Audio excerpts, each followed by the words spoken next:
পরীক্ষা প্রশ্ন ফাঁস ও নানা অনিয়মের অভিযোগে নিয়োগ প্রক্রিয়া ব্যাপকভাবে পরিচালিত হয়েছে। এই ত্রুটিপূর্ণ নিয়োগ প্রক্রিয়া জড়িত সিন্ডিকেট ও ফায়ার সার্ভিসের শীর্ষ কর্মকর্তা ব্যক্তিদের তদন্ত পূর্বক অবসর এবং প্রশ্নবিদ্ধ নিয়োগ বন্ধের দাবি জানাচ্ছে। ড্রাইভিং লাইসেন্স তো রিনিউ করলে সাথে সাথে আপনার দেয় না, কার্ড দেয় না। তারপরে বছর নয় থেকে আমার পরীক্ষা ছিল, আমি মাঠে লাইনে দাঁড়াইছিলাম ওই কার্ড নিয়ে এবং যে রিনিউর কপি নিয়ে দাঁড়াইছিলাম। আমার রিনিউর কপি সহ এটা দেখে আমাকে বাদ দিয়েছিল। আমি মহাপরিচালক বিনীত অনুরোধ করছিলাম যে আমার বয়সটা শেষ, আমাকে বিনীত হবে আমাকে এবং আমাকে এখান থেকে কোনো প্রকার আগে আমাকে বললো লাইসেন্সের কাজ লাগবে, যেহেতু রিনিউয়েবল তো 6 মাস 1 বছর লাগে। আমার পরের সপ্তাহে পরীক্ষাটা দিয়ে আসছি, আমার কোনো প্রকার সাজে দেওয়া হয় নাই, যেহেতু আমার বয়স শেষ ছিল। আমার বয়সের মধ্যে আরো 2 মাস শেষ হয়ে গেছে। তারপর থেকে এগুলো যে সাজ আছে, বিভিন্ন অনিয়ম চলছে, বিভিন্ন টাকা পয়সা লেনদেন চলছে, পরীক্ষার সময় প্রশ্ন ফাঁস হয়েছে, অনেক জায়গায় লেখালেখি দেখতেছি। অর্থাৎ এক কথায় বলা যায় যে ফায়ার সার্ভিস বিভিন্ন সময় বিভিন্ন অনিয়মের মাধ্যম দিয়ে চলতে থাকে, যেহেতু আমি নিজে একজন ভুক্তভোগী এবং আমার সঙ্গে আরো কয়েকজন আছে যারা দৌড়ে ছিল, তাদের রেজাল্টের সাথে নাম আসে নাই। ইতিমধ্যে মাঠ শেষ সাথে সাথে রেজাল্ট দিয়ে দিল, অনিয়ম করছে প্রমাণ পাবো। আমার সঙ্গে যে কয়েকটা ভাইরা আছে এরাও তো সবাই বলছে যে আমরা দৌড়ে গেছিলাম, আমরা আমাদের নাম নাই।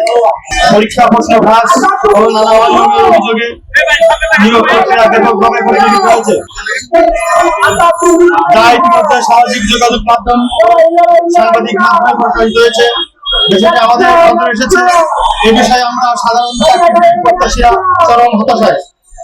এই ত্রুটিপূর্ণ নিয়োগ প্রক্রিয়া জড়িত সিন্ডিকেট ও ফায়ার সার্ভিসের শীর্ষ কর্মকর্তা ব্যক্তিদের তদন্ত পূর্বক অবসর এবং প্রশ্নবিদ্ধ নিয়োগ বন্ধের দাবি জানাচ্ছি। আমরা সাধারণ চাকরির প্রত্যাশীরা লক্ষ্য করছি, পরীক্ষার আগেও মাঠ বাছাই প্রক্রিয়ায় টাকা পয়সা লেনদেন অডিও সোশ্যাল মিডিয়ায় ছড়িয়ে পড়েছে, কিন্তু আগে থেকে ফায়ার সার্ভিস সিভিল অধিদপ্তরের মহাপরিচালক কোনো প্রকার ব্যবস্থা না নিয়ে তড়িঘড়ি করে তাদের নিয়োগ প্রক্রিয়া চালিয়ে যাওয়ার পায়তারা করছে। এই দায়ভার স্বরাষ্ট্র মন্ত্রণালয়ের সচিব মহোদয় সহ ফায়ার সার্ভিসের মহাপরিচালক এবং দায়িত্বপ্রাপ্ত সকল কর্মকর্তা কর্মচারীদের উপর বার্তায়। এই নিয়োগ প্রক্রিয়ার আগে আমাদের সাথে পরীক্ষা নিয়েছে এমন কিছু ভাইদের কাছ থেকে আমরা অভিযোগ শুনেছি, ফায়ার সার্ভিসের নিয়োগ নিশ্চিত করতে 18 থেকে 20 লক্ষ টাকা দাবি আদায়ে কিছু কিছু দুর্নীতিবাজ কর্মকর্তা কর্মচারীদের দালাল সিন্ডিকেটের ভিতরে জড়িত। সেই syndicate Gazipur senior station officer অন্যতম। আমরা সোশ্যাল মিডিয়ায় এতে অসংখ্য যোগ্য প্রার্থীরা সবভাবে প্রতিযোগিতায় অংশ থেকে বঞ্চিত হয়েছে।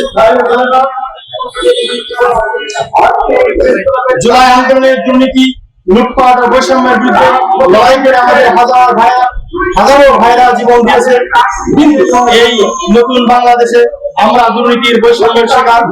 সংবাদ মাধ্যম সূত্রে আরো জানতে পেরেছি, উপপরিচালক প্রশাসন Shahidul Islam, Gazipur senior station officer Iqbal, ডিজির একান্ত সহকারী শামস আরাম, ইন্সপেক্টর মহিউদ্দিন সহ ফায়ার সার্ভিসের মহাপরিচালকের ঘনিষ্ঠ কর্মকর্তা সিন্ডিকেটের সঙ্গে জড়িত। সংবাদ মাধ্যমের সূত্রে আরো জানতে পেরেছি, বর্তমান মহাপরিচালক জায়েদ কামালের প্রশ্নে এই ধরনের দুর্নীতি দীর্ঘদিন ধরে চলে আসছে। আমরা সাধারণ চাকরির প্রত্যাশীরা তদন্ত পূর্বক তিনটি দাবি করেছি। বর্তমান নিয়োগ প্রক্রিয়া অবিলম্বে বাতিল করতে হবে। 2, অযোগ্যতার দায়ভার হিসেবে মহাপরিচালক জায়েদ কামালকে তার পদ থেকে অবসর করতে হবে। 3, দুর্নীতির সঙ্গে জড়িত সকল কর্মকর্তা তদন্ত করে আইনের আওতায় আনতে হবে।